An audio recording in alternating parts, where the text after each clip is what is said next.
Но защо ми е небето, щом аз самият съм станал небе? Това са думи на свети Йоан Златоуст, изречени през IV век.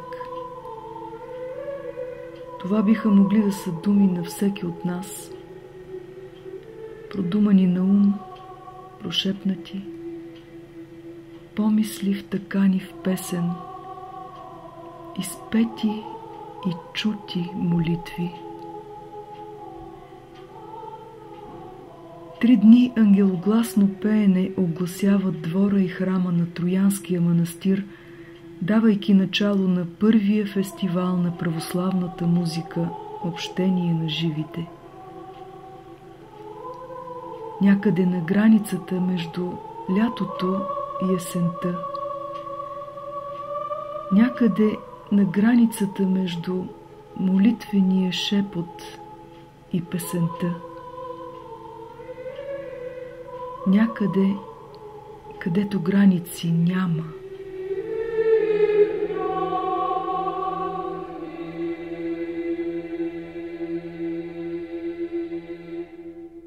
Брати и сестри, чухме Светото Евангелие и Светото Благовестие, което говори с отворено и благодатно сърце към целия свят. Със сърце отворено вие ще побеждавате всяко зло. Че силата на вярата е тази, която може да извърши чудо.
На същия ни хляб дай ни днес и прости нам дълговете ни, както и ние прощаваме на длъжниците си, и не ни въвеждай в изкушение, но избави ни от лукавия. Защото Твое е царството и силата и славата на Отец и Син и Светия Дух, сега и винаги во веки веков. Thank you.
чест и радост да дам името на хора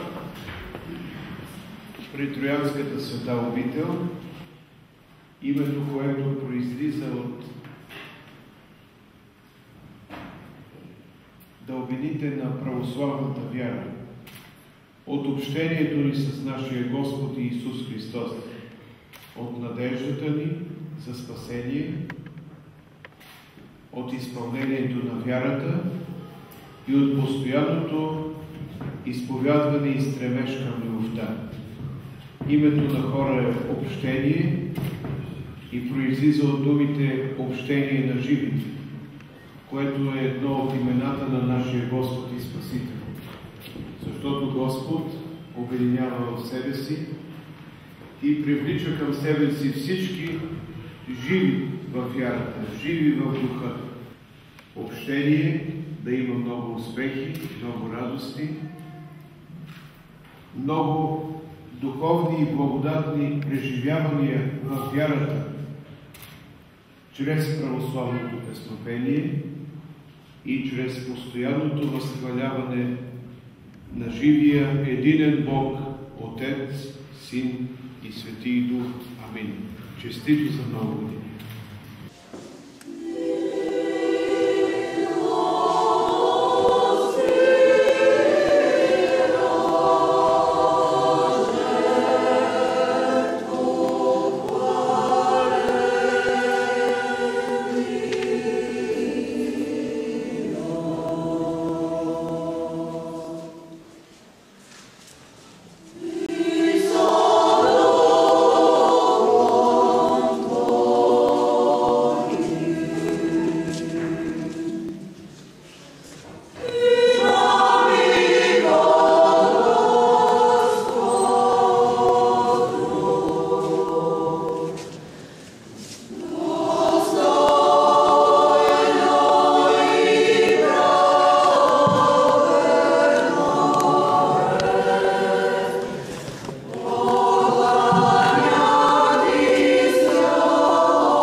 Отеческа радост да връча диплом на хор при храм Успение на Пресвета Богородица, град Ботевград. Диригент Милена Спасова.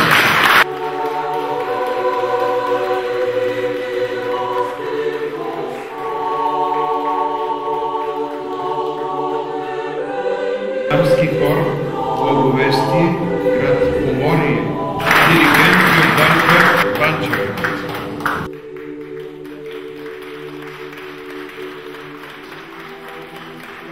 Хор Средец, град София. Диригент професор Александър Куилджиев. Хормайстор Елиана Захариева.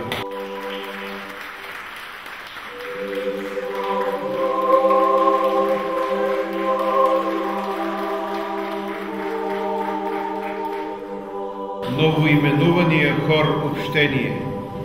Общение на живите. Диригент Илиян Тодоров.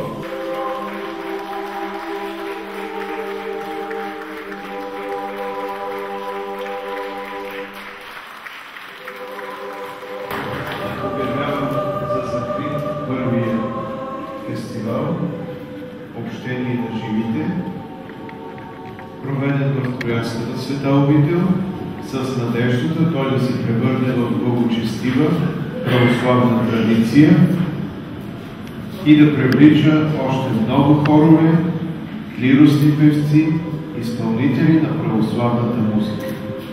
Благодаря на нашите съорганизатори, които положиха много сили, старание за организирането на този духовен форум. И моля Пречистата Богородица Троеручица да бди на всички тези, които с гласа си възхваляват Бога и създават красота, ред и благообразие на православните богослужения със своите гласове. За много години благодата на възкръсналия наш Господ Исус Христос да бъде с всички вас.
И рече свети апостол Павел на коринтяни: